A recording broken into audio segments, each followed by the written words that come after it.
This tool may seem innocuous, but it's dangerous because it has something that moves slow, fast. This will get hot from friction. It has a battery, so there's electrical current. If you have smaller hands, this may be too heavy for your hand. So if you're using this all day to build a set, you'll find your wrist may be hurting at the end of the day.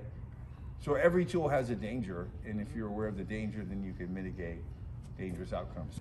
So these drills are really nice, the new drills. This is called a keyless chuck. The chuck is the part that tightens down on whatever you're putting inside the drill. In the past, they had holes with the little kind of key shapes on it where you tighten it. So this is a keyless one. When you have it in one, you can just tighten it, or you can just loosen it with your hands. So that's pretty nice. So when you tighten it, so this drill is variable also. This is your on-off, this is your forward, this is your reverse. There happens to be a little light here that helps you see where stuff is. If you are doing screws, if I had this tip in here,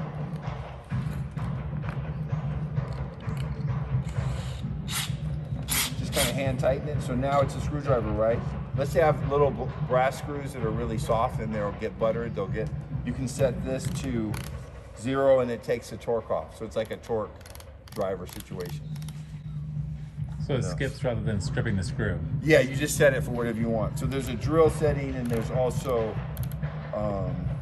the clutch situation. It'll make a weird ratcheting sound, but that's okay. Yeah. It's better than stripping a screw. Another student that came to me 2 days later, he had hit his hand with this framing hammer. This is more of a finish hammer, so it has a flat head. So if you hit your hand with that, it'd be a little less painful with that, because this waffle is going to take the first two layers of skin right off, and then there's going to be blood and it's going to be painful. That's not fun. So this is for framing, like that little house thing, and then this is for stuff you guys would use, little small things. You may need to cut stuff with the razor knife. So these are really dangerous also because this type you can stick it in your pocket and then the blade's out and you grab it, you can get cut. So you want to make sure that you put it away. So I have my tape measure here. Everybody knows how to use the tape measure? Yeah. Important. So this is a smaller one. It's a 16-foot one. I think this is a 25-foot one. Have you been hurt with the tape measure? Yes. Oh, that's good. That's a good segue. So this is called the blade. The blade can have printing on the side sometimes too. If you're going to measure something vertically, the best way is to grab it with your weak hand and stand it up and then push it up. That holds it, right? So if I'm holding the tape and I forget about it, I'm holding it too tight, I let it spin back, these are like two razors, right? They're going to cut your fingers. Also, if you have your finger here, that can snap it. So you want to think about that. Sometimes two people are measuring something. You might have somebody hold something while you go and measure it. And then if that person lets go, what happens? Right. So often if I'm having you hold that, pull that out. So say you pull it out through there, I'll lock it so it doesn't snap his hand, it doesn't snap my hand. The key thing, I guess, is just like cooking, right? If you're cooking with your mom or somebody, your mom's going to tell you what to do. So there's got to be communication. There's got to be one person who's kind of leading, and that person isn't better. It's just one person who's kind of lead, and the other person is working with them, or you're both working individually. How many people have cut with a saw before? No? Nobody? Okay, so we have some pros. So I just want to show, this is a really handy tool. It's called the DeWalt trim saw. I think it's a 6 1/4 blade. So the key things on this is that it's safe as long as the battery's not in it. Because as soon as you put the battery in, then this blade's going to move and it can cut your hand, it can cut your leg. The important parts are the guard. If you find one of these and it doesn't have a guard on it, you shouldn't use it. And also this is the base or the foot, and that adjusts by loosening this. So if I'm going to cut something, grab a piece of wood. So if you're cutting different thicknesses of material, you wouldn't want to have that much blade below that material because it can bind, and then the saw can come back into your body and cut your leg, and then you bleed out, and then you die. So what you do is you adjust the shoe to the material. So there's no battery in right now, so it's safe. So I can put my hand there, and then I lock that, and now there's just a little bit of blade below our piece of wood, right? So when I'm cutting, only that much blade is exposed to danger for me. So the next part is how you operate the saw. So I'm right-handed. This is generally designed for a right-hander because you can see the blade when you're cutting. If you're left-handed, you're gonna have to look over, which is a little uncomfortable. I do have a left-handed saw, I'll show you. But this is a really light, kind of fast tool for cutting stuff. These batteries are interchangeable, so it pops in here. So if I just try and pull the trigger, it has a safety. Does anybody know where the safety is besides the husband? Right, Yeah, go ahead. On the side? This? Yeah. All right, so if I push that, will it turn it on? No. How does it turn on? Is it just in case? You have to hold it. All right, so I have to pull the trigger and push that down. So for me, I go like that, right? Yes. So you don't think about it, but let's say you have to use this all day. So this is probably 5 pounds. Then you're having to use your fingers in a different way, and your hand starts cramping up after the first hour, right? So you want to get used to the tools when you guys first, like what feels comfortable, is this too heavy? This is the lightest cordless saw that they make with this size blade. So this will cut the little small stuff and also something like this. You have to cut it twice.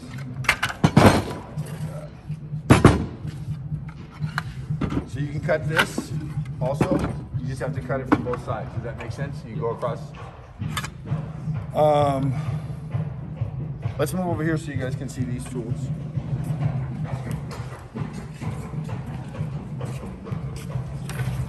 So these are the types of tools that allow you to cut 2x4s, 2x6s. This is a skill saw, this is the brand, this is the name. It's a magnesium skill saw because it has a magnesium base. These are anywhere from, I think, 10 to 12 pounds. Super heavy, you're using it all day. Once again, it has a base, it has a lock to adjust the base. It has a gauge here for the different types of material. So for the 2x4s, if I go 2x lumber, and I set that right there, when I sit the blade, it's just barely going through, right?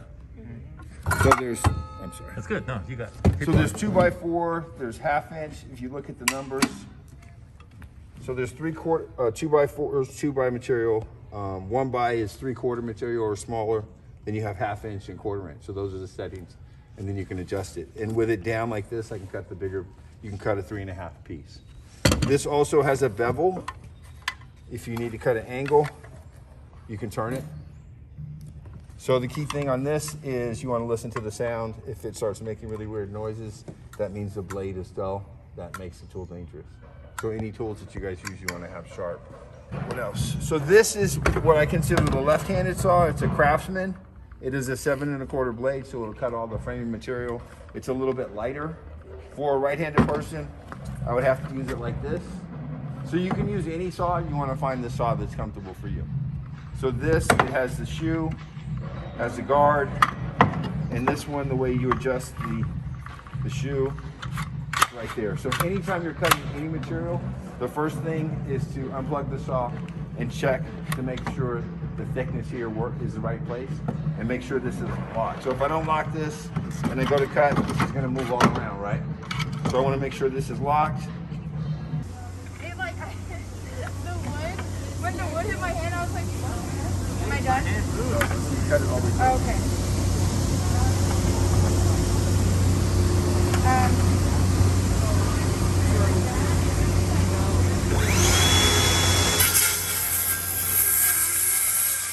Excellent. The next person, you can just hand them the saw.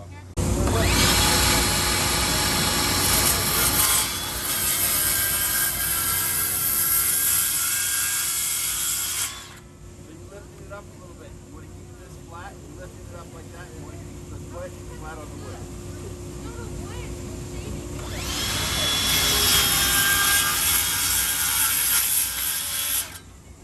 Excellent. Next person.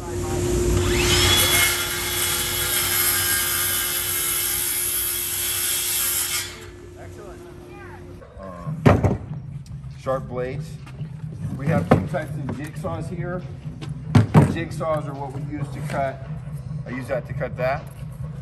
These jig saws, Bosch is a little higher end, it's German.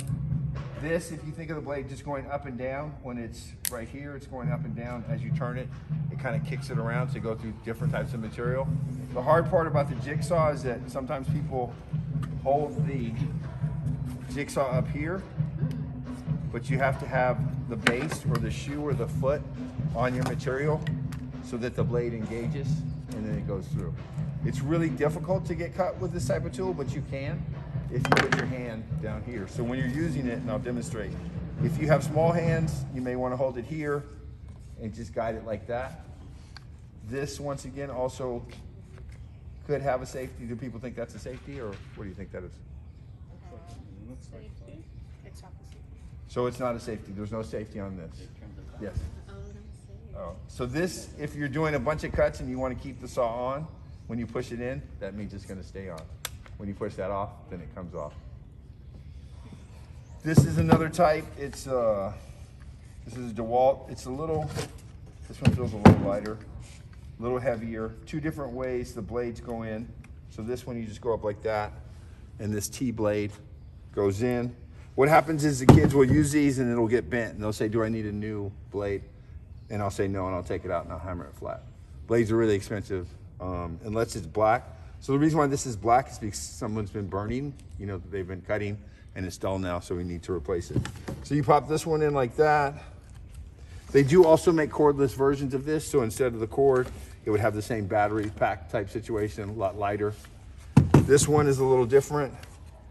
It just slides like that, and you pop it out. You can put the blade in backwards, but you won't be able to cut unless you're pulling it through, and I haven't seen people do that. But people often put the blade in backwards because it doesn't have a front. So it should face forward. Yeah, because you're cutting. So the motion, and I'll demonstrate that. Well, it's not going to function. So these cut curves.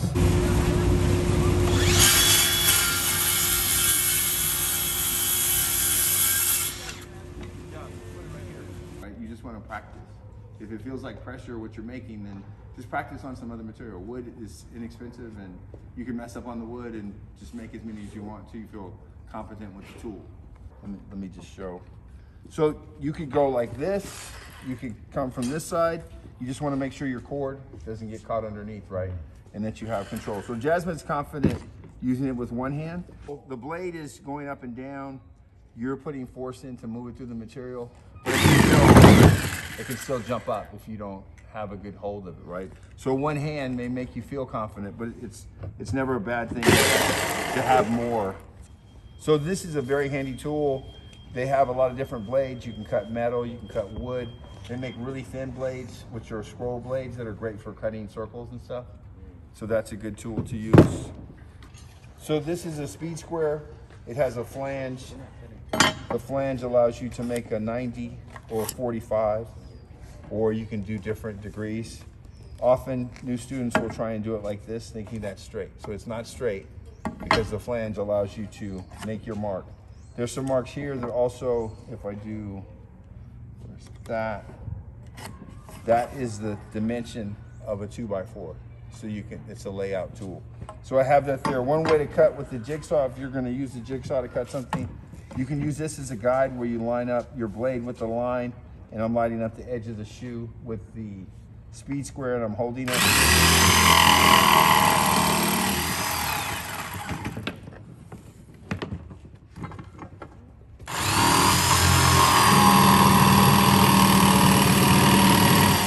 That's not really efficient, is it? You're gonna have this on top, keep it flat. Go ahead and push it.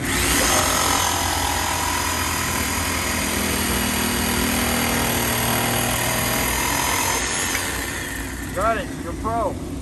Try and keep this flat on the wood. There you go. All right, now we're gonna make it hard.